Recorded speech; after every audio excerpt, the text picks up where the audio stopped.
Hello my children, welcome to Alafin Pandey tutorial. जैसा कि हम UP board and CBSE board and other competitive examination के लिए हम एक्टिव पैसू पढ़ा रहे हैं, जिसमें एक्टिव क्या है, पैसू क्या है, इसके जो एक्टिव से पैसू आज बनाने के जो जनरल रूल होते हैं, ये सब हमने पिछली वीडियो में बना रखा है। जो बच्चे अब तक न देखे हों वो जाकर प्ले लिस्ट में इसको देख सकते हैं, डिस्क्रिप्शन बॉक्स में देख सकते हैं। आज हम आप लोगों को यह बताएंगे एक्टिव से पैसिव वॉइस में टेंस में परिवर्तन कब और कैसे किया जाता है। आप जानिए टेंस 12 होते हैं: present indefinite tense, present continuous tense, present perfect tense, present perfect continuous tense, past indefinite tense, past continuous tense, past perfect tense, past perfect continuous tense, future indefinite tense, future continuous tense, future perfect tense, future perfect continuous tense. इस 12 tense में बेटा 4 tense में परिवर्तन नहीं, केवल 8 tense में परिवर्तन होता और 12 टेंस में 4 टेंस कौन कौन से हैं जिसमें परिवर्तन नहीं होता। 4 टेंस में परिवर्तन नहीं।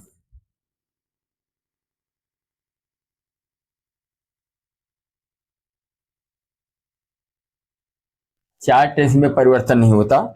वो 4 टेंस कौन कौन से हैं? Present perfect continuous tense, present perfect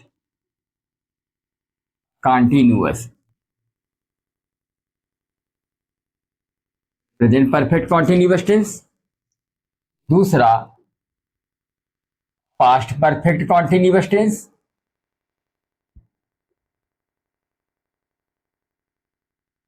past perfect continuous tense. तीसरा फ्यूचर कॉन्टिन्यूअस टेंस,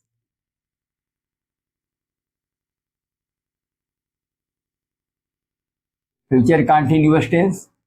और एक और होता है बेटा future perfect continuous tense.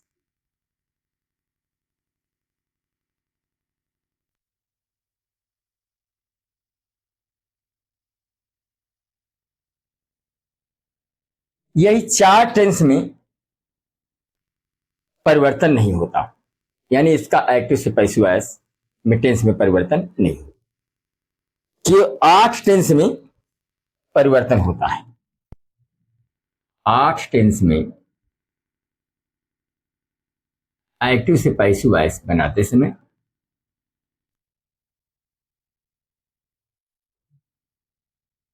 Voice बनाते समय टेंस में परिवर्तन है।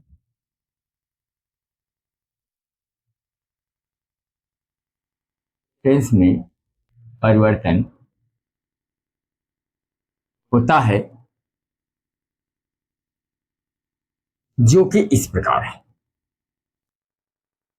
जो कि इस प्रकार है।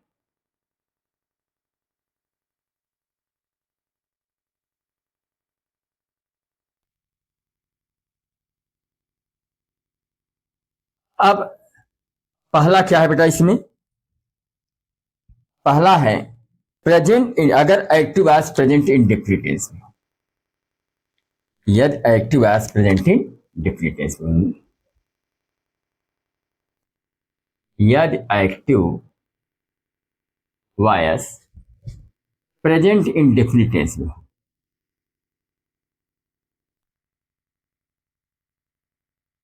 प्रेजेंट इन डेफिनिट टेंस में हो तो पैसिव वॉइस बनाते समय, पैसिव वॉइस बनाते समय एक्टिव वॉइस के ऑब्जेक्ट, जिसको हम सब्जेक्ट बनाते हैं, जो एक्टिव वॉइस का ऑब्जेक्ट होता है जिसको हम पैसिव वॉइस का सब्जेक्ट बनाते हैं, उसके अनुसार जो है हम helping verb is are am का प्रयोग करते हैं बनाते समय। न्यू सब्जेक्ट के अनुसार, न्यू सब्जेक्ट के अनुसार helping verb each are I am के साथ वर्ब का थर्ड फॉर्म लगाते हैं। और नोट में निगेटिव सेंटेंस में क्या करते हैं बेटा? निगेटिव सेंटेंस में is not, are not, is not, are not, I am not के साथ वर्ब का थर्ड फॉर्म। और इंट्रागेटिव में हेल्पिंग वर्ब को पहले लिख देते हैं।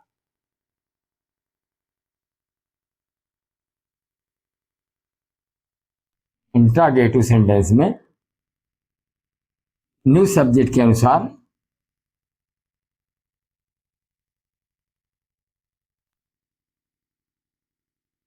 हेल्पिंग वर्ब पहले लिख देते हैं।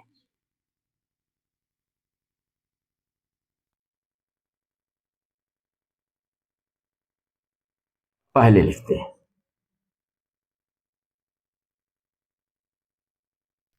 मैंने आपको बताया कि एक्टिव से पैसिव वॉइस बनाने के जो सामान्य नियम है, हम क्या करते हैं? ऑब्जेक्ट को सब्जेक्ट बना देते हैं, सब्जेक्ट को ऑब्जेक्ट बना देते हैं। वर्ब का हमेशा थर्ड फॉर्म यूज होता है, टेंस चाहे जो भी हो। हाँ, अगर active voice present indefinite tense में होगा बेटा, तो पैसिव वॉइस बनाते समय जो हम ऑब्जेक्ट को न्यू सब्जेक्ट बनाते हैं, उस सब्जेक्ट के अनुसार ही हम helping verb is are am का प्रयोग करेंगे और वर्ब का थर्ड फॉर्म यूज करेंगे।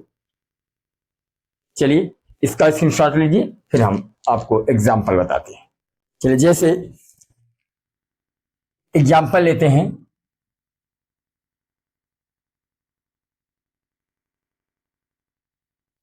Mohan writes a letter. Mohan writes a letter. यह बेटा एक्टिव वॉइस है और ये प्रेजेंट इंडेफिनिट टेंस है। कैसे पता चला प्रेजेंट इंडेफिनिट टेंस है?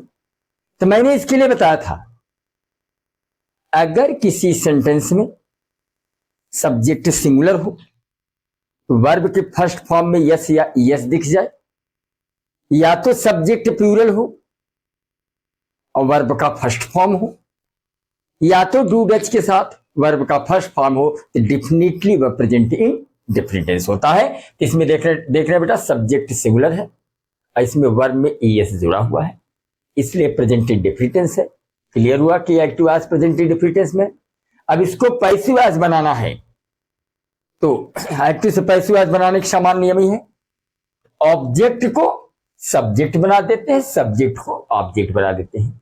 और अगर active voice present indefinite tense में है, इस जो ऑब्जेक्ट है, इस ऑब्जेक्ट को हमने क्या बनाया है? सब्जेक्ट। ये ऑब्जेक्ट जो इधर आके न्यू सब्जेक्ट बना हुआ, अभी इस न्यू सब्जेक्ट के अनुसार हम helping verb is are am का प्रयोग करेंगे। न्यू सब्जेक्ट अगर सिंगुलर होगा तो इज लगाएंगे, न्यू सब्जेक्ट आई होगा तो एम लगाएंगे, और प्लूरल होगा तो आर का प्रयोग करेंगे। तो यहां पे इसको पैसिव वॉइस बनाएंगे। क्या होगा? पहले हम क्या करेंगे बेटा? ए लेटर को पहले लिखेंगे, ए लेटर को पहले लिखेंगे, ए लेटर। अब ए लेटर को जो ऑब्जेक्ट था हमने सब्जेक्ट बना लिया। अब ए लेटर आपका सिंगुलर है, इसके साथ किसका प्रयोग होगा? इच का। A letter is. और वर्ब का हमेशा कौन सा फॉर्म होता है? Third form. राइट का थर्ड फॉर्म रिटेन। उसके बाद बाई लगाते हैं। अब ऑब्जेक्ट को हम जो सब्जेक्ट है इसको हम ऑब्जेक्ट बना लिया, written by Mohan. A letter is written by Mohan. तो इसमें क्या किया कि आपने ऑब्जेक्ट को सब्जेक्ट बना दिया, और सब्जेक्ट जो है सिंगुलर था इसलिए हेल्पिंग वर्ब इज लग गया, वर्ब का थर्ड फॉर्म, उसके बाद बाई लगा देंगे, फिर ऑब्जेक्ट सब्जेक्ट को क्या बना देंगे? ऑब्जेक्ट। अगर एक्टिव वॉइस अफर्मेटिव है तो पैसिव वॉइस भी क्या होगा? अफर्मेटिव होगा। यही एक्टिव वॉइस बेटा मान लीजिए अगर निगेटिव होता, इस तरह होता, एक्टिव वॉइस इस तरह होता कि Mohan does not, Mohan does not write a letter, write a, Mohan does not write a letter, active voice negative है तो पैसिव वॉइस भी किस में होगा, निगेटिव होगा। तब इसको जब पैसिव बनाएंगे तो क्या होगा बेटा, आप पहले ऑब्जेक्ट क्या बनाएंगे, सब्जेक्ट। तो ऑब्जेक्ट क्या है, ए लेटर, ए लेटर को जब सब्जेक्ट बनाएंगे तो क्या हो जाएगा, ए लेटर। अभी आपका सिंगुलर है, हमने बताया कि एक्टिव वॉइस अफर्मेटिव है तो पैसिव वॉइस भी अफर्मेटिव होगा, एक्टिव वॉइस निगेटिव है तो पैसिव वॉइस भी निगेटिव में होगा। तो यहाँ पे अब हम is not, are not, I am not लगाएंगे, किसके अनुसार, इस ए लेटर के साथ। ए लेटर आपका सिंगुलर है बेटा, इसलिए इसके साथ क्या लगेगा, is not, a letter is not. उसके बाद वर्ब का थर्ड फॉर्म रिटेन, उसके बाद by Mohan. A letter is not written by Mohan. तो देखिए एक्टिव वॉइस निगेटिव में था तो पैसिव वॉइस भी निगेटिव हो गया। अगर मान लीजिए यही एक्टिव वॉइस किस में होता, इंट्रागेटिव में होता, इस तरह होता, ऐसे होता, does Mohan write a letter,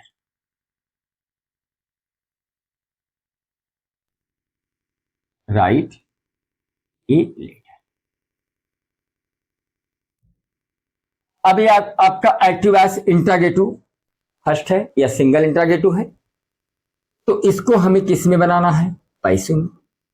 तो पैसिव वॉइस भी क्या होगा, इंट्रागेटिव फर्स्ट होगा। तो यहां पर ए लेटर आपका सब्जेक्ट जब बनाएंगे तो सिंगुलर है, इस सिंगुलर है इसलिए इस डच के स्थान पर इज लगा देंगे, इज, उसके बाद a letter, is a letter, उसके बाद वर्ब का third form written by Mohan. अगर यही होता कि does Mohan not write a letter, तो यह भी हो जाता is a letter not written by Mohan. यानी एक्टिव वॉइस अगर इंट्रागेटिव निगेटिव है तो पैसिव वॉइस भी इंट्रागेटिव निगेटिव होगा। जैसे हमने कहा कि does Mohan not write a letter होता तो हो जाता is a letter not written by Mohan. अगर मान लीजिए ये एक्टिव वॉइस इंट्रागेटिव सेकंड में होता, ऐसे होता, इंट्रागेटिव सेकंड में होता, इस तरह लिखा होता, why does Mohan write a letter, write a. अब देखिए बेटा ये इंट्रागेटिव सेकंड है, अब इसको अगर हमने पैसिव में बनाया तो क्या होगा, वाई है तो वाई लगाएगा, जो क्वेश्चन वर्ड होगा वही लगेगा, वाई हो गया। उसके बाद ए लेटर आपका सिंगुलर है, इज लग गया, वाई इज, उसके बाद ए लेटर, उसके बाद वर्ब का third form written by Mohan, retain by Mohan. देख रहे हो ना, इसमें आपने देखा एक्टिव वॉइस अगर क्वेश्चन वर्ड से स्टार्ट है तो पैसिव वॉइस भी क्वेश्चन वर्ड से ही स्टार्ट होगा। अगर मान लीजिए इस तरह का वाक्य होता, दे सिंग ए सॉन्ग, मान लीजिए एक्टिव वॉइस ऐसे होता,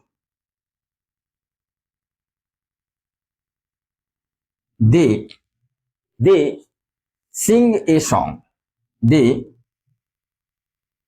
सिंग ए सॉन्ग। यहां देखिए इस सब्जेक्ट प्लूरल है तो वर्ब का फर्स्ट फॉर्म है, सब्जेक्ट प्लूरल है तो वर्ब भी प्लूरल है। इसको जो है पैसिव वॉइस बनाएंगे तो क्या होगा, इसको जब पैसिव बनाएंगे बेटा ए सॉन्ग सबसे पहले होगा, उसके बाद ए सॉन्ग सिंगुलर है क्या लगेगा, इज, उसके बाद वर्ब का थर्ड फॉर्म संग बाई, देख का क्या हो जाएगा, देख क्या हो जाएगा, देख। तो समझ गए कि यानी एक्टिव वॉइस अगर अफर्मेटिव हो तो पैसिव वॉइस, अगर active voice present indefinite tense में हो तो पैसिव वॉइस बनाते समय हम न्यू सब्जेक्ट के अनुसार helping verb is are am का प्रयोग करते हैं। एक्टिव एस अफर्मेटिव है तो पैसिव वॉइस भी अफर्मेटिव होगा, एक्टिव एस नेगेटिव है तो पैसिव वॉइस भी नेगेटिव होगा, एक्टिव एस इंटरोगेटिव फर्स्ट में है तो पैसिव वॉइस भी इंटरोगेटिव फर्स्ट में होगा, एक्टिव एस इंटरोगेटिव सेकंड में है तो पैसिव वॉइस भी इंटरोगेटिव सेकंड में होगा। चलिए इसका स्क्रीनशॉट लीजिए, फिर नेक्स्ट टेंस बताते हैं। नेक्स्ट टेंस है दूसरा कि यदि active voice present continuous tense में हो,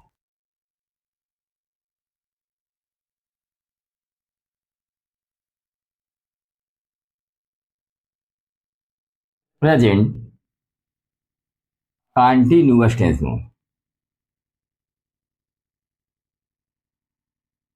में हो तो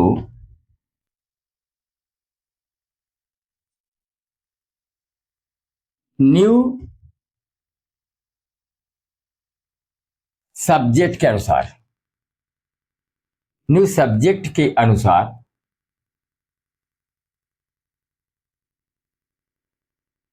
etch being are being I am being के साथ वर्ब का थर्ड फॉर्म लगाते हैं। ये रूल है बेटा, ये आपका रूल है। रूल क्या है? रूल नंबर 2 क्या है टेंस में कि यदि active is present continuous tense में हो तो न्यू सब्जेक्ट के अनुसार is being are being I am being के साथ वर्ब का थर्ड फॉर्म यूज करते हैं पैसिव वॉइस में। और नोट में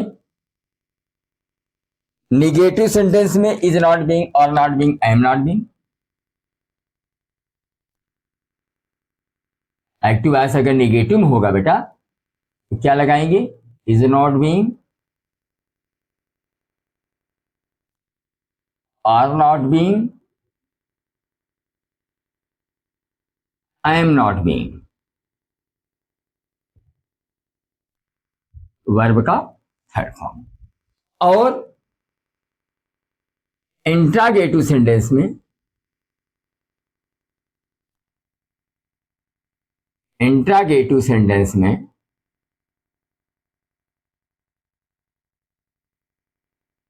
बीइंग को न्यू सब्जेक्ट के बाद लगाते हैं।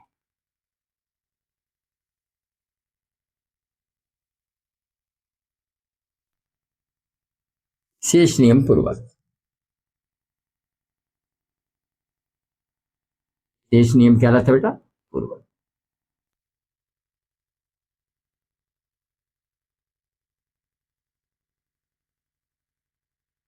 जैसे हम कह दें you are buying a books, active voice में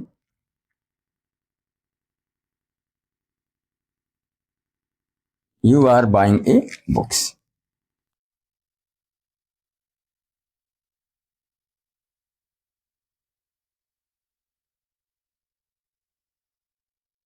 buying a book, you are buying books, you are buying. तो यहां आप देख रहे हैं active voice present continuous tense. अब प्रेजेंट कॉन्टिन्यूअस टेंस की पहचान क्या है?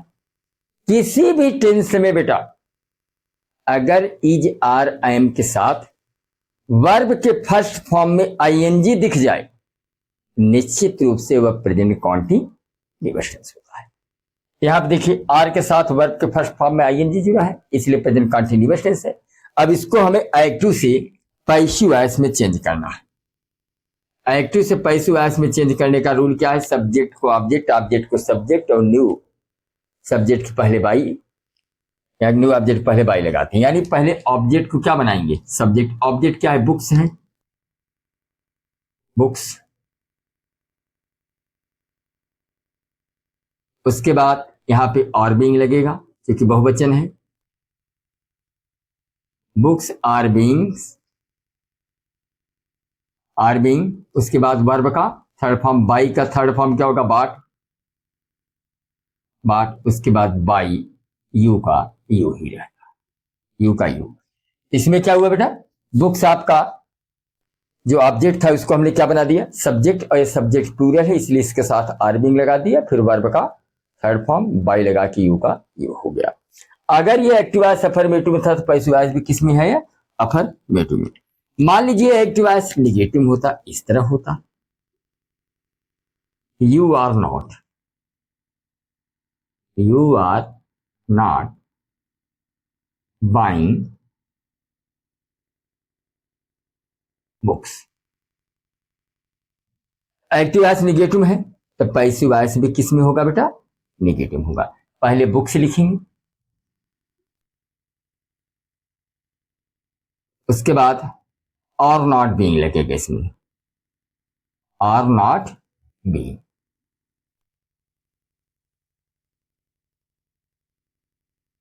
क्योंकि हमने नियम लिखा है कि निगेटिव सेंटेंस में is not being, are not being, I am not being, यह न्यू सब्जेक्ट के अनुसार लगता है। तो यहाँ न्यू सब्जेक्ट प्लूरल है इसलिए और नॉट बीइंग लग गया। उसके बाद वर्ब का थर्ड फॉर्म बॉट,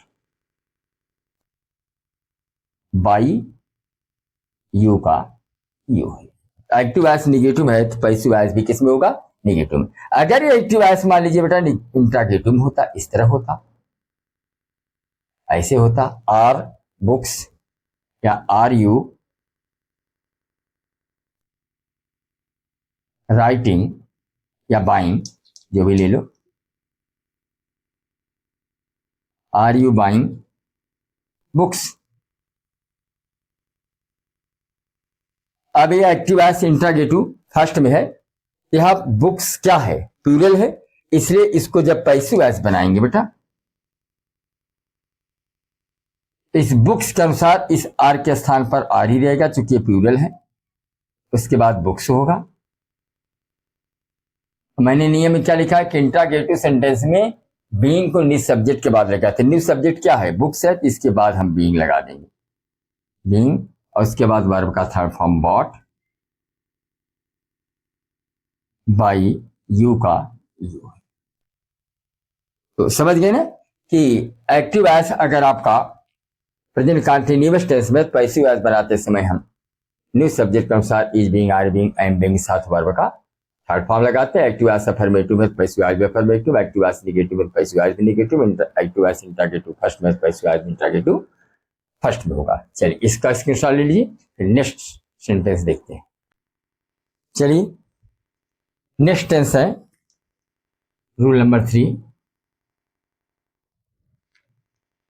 यदि active voice present perfect tense में,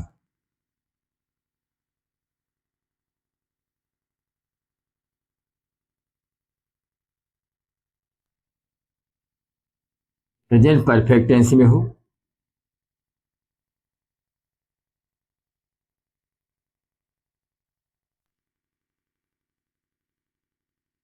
तो पैसिव वॉइस बनाते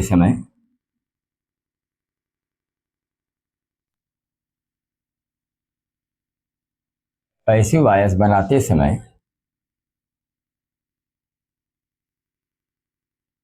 न्यू सब्जेक्ट के अनुसार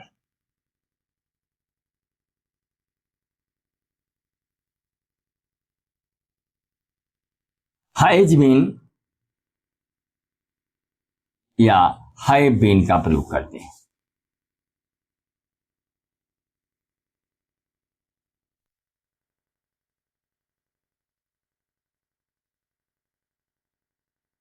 नोट में बेटा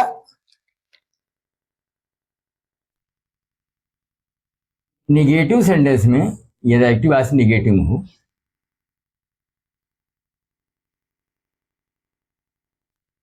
हैज नॉट बीन,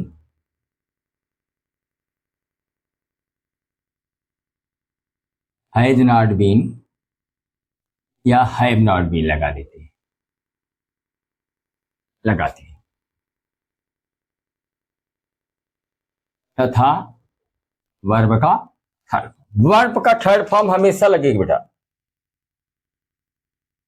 इसमें हैज बीन, हैव बीन का प्रयोग करते हैं तथा वर्ब का थर्ड फॉर्म लगाते हैं। टेंस चाहे जो भी हो, एक्टिव से पैसिव वॉइस बनाते समय वर्ब का थर्ड फॉर्म लगाते हैं। और दूसरा इंट्रागेटिव सेंटेंस में क्या करते हैं,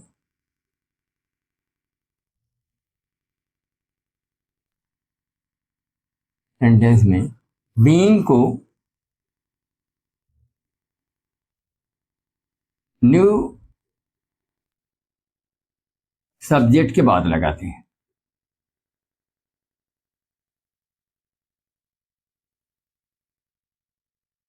अब चलिए एग्जाम्पल देख लेते हैं। जैसे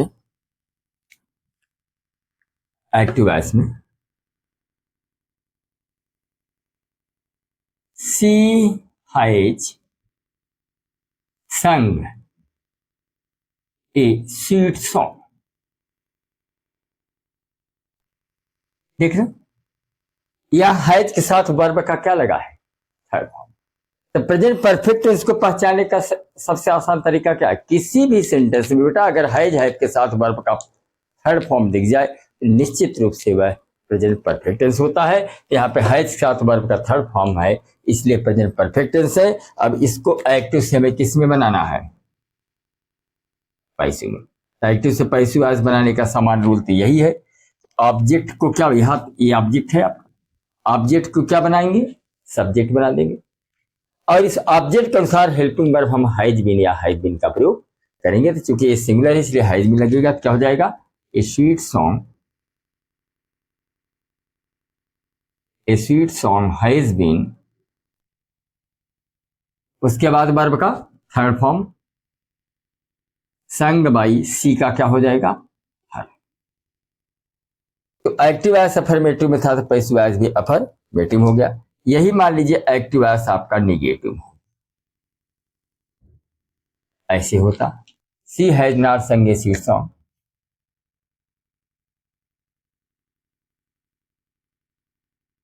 सी has not sung a sweet song.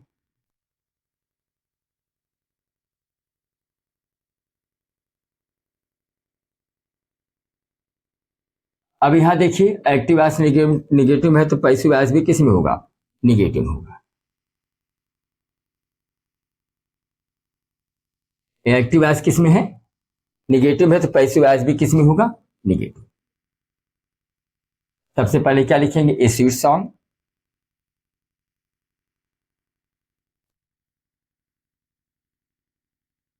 उसके बाद हैज नॉट बीन, वर्ब का third form sung by she का क्या हो जाएगा? यानी एक्टिव वॉइस निगेटिव है तो पैसिव वॉइस भी किस में हो गया बेटा?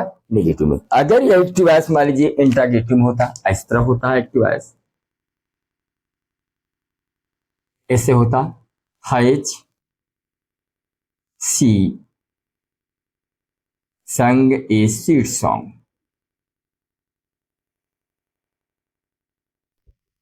इसको जब पैसिव में चेंज करते तो हैज में कोई परिवर्तन नहीं होता क्योंकि ये स्वीट सॉन्ग सिमिलर है।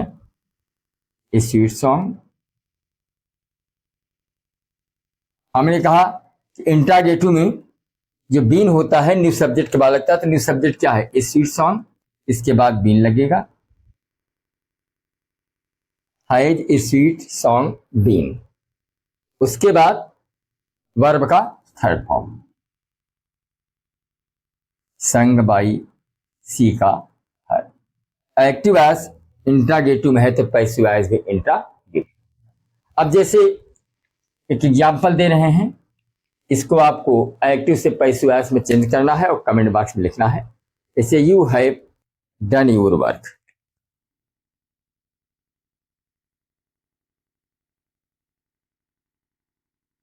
डन योर वर्क, इसको आपको एक्टिव से पैसिव वॉइस में चेंज करना है और अफर्मेटिव निगेटिव इंट्रागेटिव में चेंज करके आपको बनाना है, कमेंट बॉक्स में लिखना है। और प्रेजेंट परफेक्ट कंटीन्यूअस टेंस का तो पैसिव वॉइस बनता ही नहीं। चलिए इसका भी स्क्रीनशॉट ले लीजिए।